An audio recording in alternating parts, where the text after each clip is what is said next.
अस्सलाम वालेकुम dear viewers, आज की वीडियो बहुत ही इम्पॉर्टेंट है। मेरी आज की वीडियो प्रेग्नेंट ख़वातीन के लिए है कि उन्होंने दौरान हमल किस ग़िज़ा का इस्तेमाल करना है और किस ग़िज़ा से परहेज़ करना है।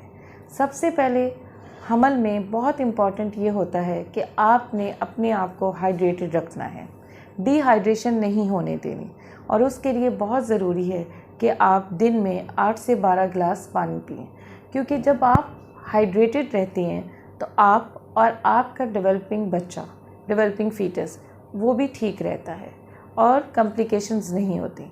और जब एंड पे डिलीवरी होने लगती है तब भी आपकी पेचीदगियाँ कम हो जाती हैं।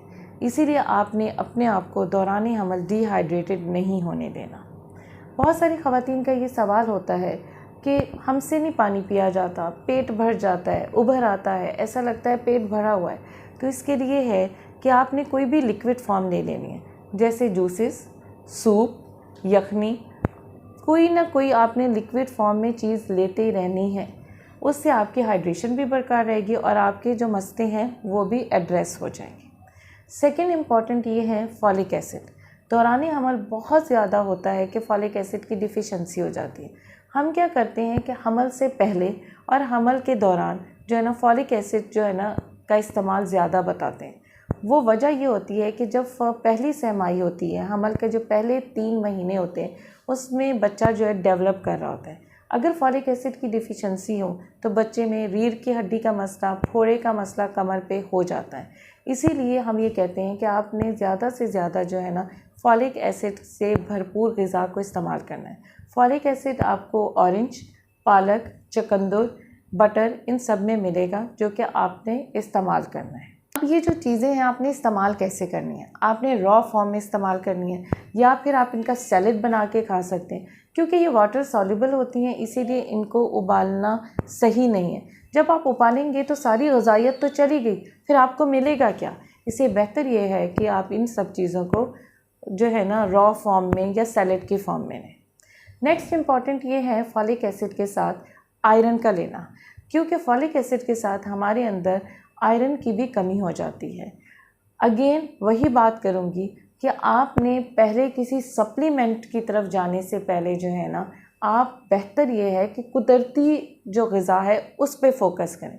हमारे यहाँ क्या चल रहा है कि जी हमें कोई सप्लीमेंट्स दे दें, कोई पाउडर दे दें।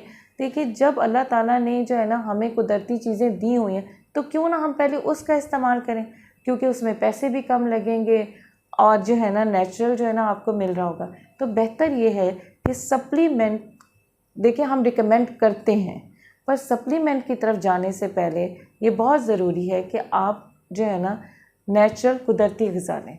तो आयरन जो है ना वो 2 फॉर्म में होता है। एक आपको मिलेगा गोश्त में, यानी चिकन, मटन और बीफ में। दूसरा आपको जी मिलेगा पौधों में, हरी सब्जियों में। तो आप ये गोश्त और सब्ज़ी दोनों का इस्तेमाल करके आप अपनी आयरन की डिफ़िशेंसी को कम कर सकते हैं।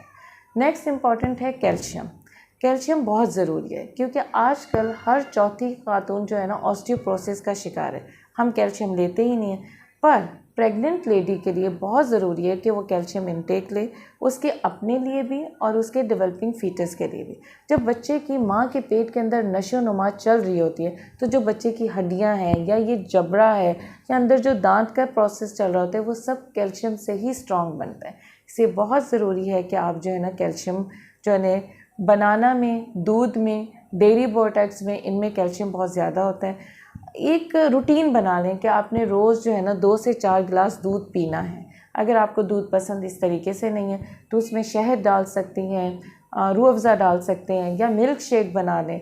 और अगर फिर भी नहीं पसंद तो फिर आप उसकी रिप्लेसमेंट कर लें, अल्टरनेट की जगह दही ले लें। 3 से 4 कटोरी आप दही ले लें, ठीक है। इनमें जो है ना कैल्शियम बहुत ज़्यादा होता है और आपको ऑस्टियोपोरोसिस या दौरान हमल जो आपको जिस्म में दर्द हो रहा होता है, हड्डियों में, जोड़ों में, इसको भी रोकता है।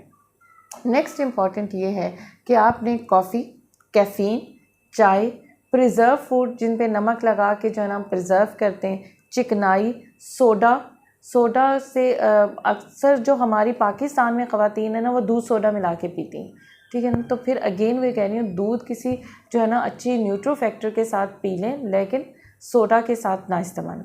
तो ये आपने अपनी चीज़ें कम करनी है।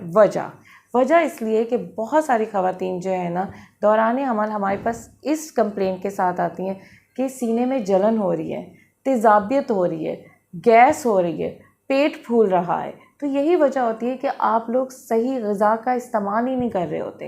रात को जो है ना लेट खाते हैं, सही ग़िज़ा का इस्तेमाल नहीं हो रहा होता, और फिर जो है ना बाज़ टाइम ऐसी सब्ज़ियां लेते हैं जो कि बादी होती हैं, जैसे ज़मीन के नीचे वाली सब्ज़ियां, वो आपने नहीं लेनी आखिरी टेमिस्टर्स में, क्योंकि जैसे आलू, चकंदर, गोभी, ये आपने नहीं लेना, ठीक है। और बाकी जो मैंने आपको चीज़ें बताई हैं वो भी आपने नहीं लेनी, ताकि आप जो है ना इस तेज़ाबियत से बच सकें।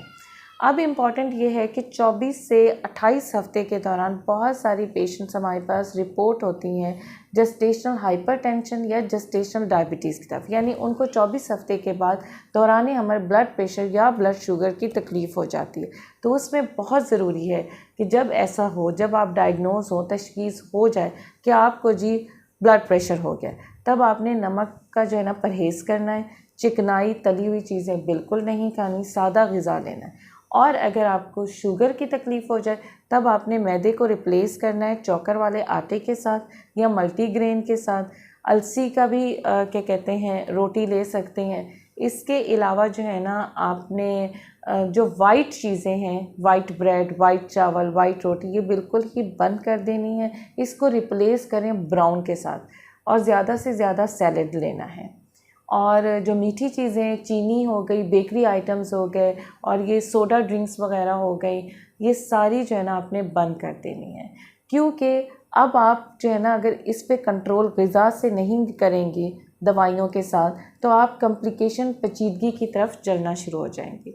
एक बहुत ही अहम इम्पॉर्टेंट बात जो कि मैं आपको बताती चलूँ, ये तो सब था ग़िज़ा से रिलेटेड, खुराक से रिलेटेड।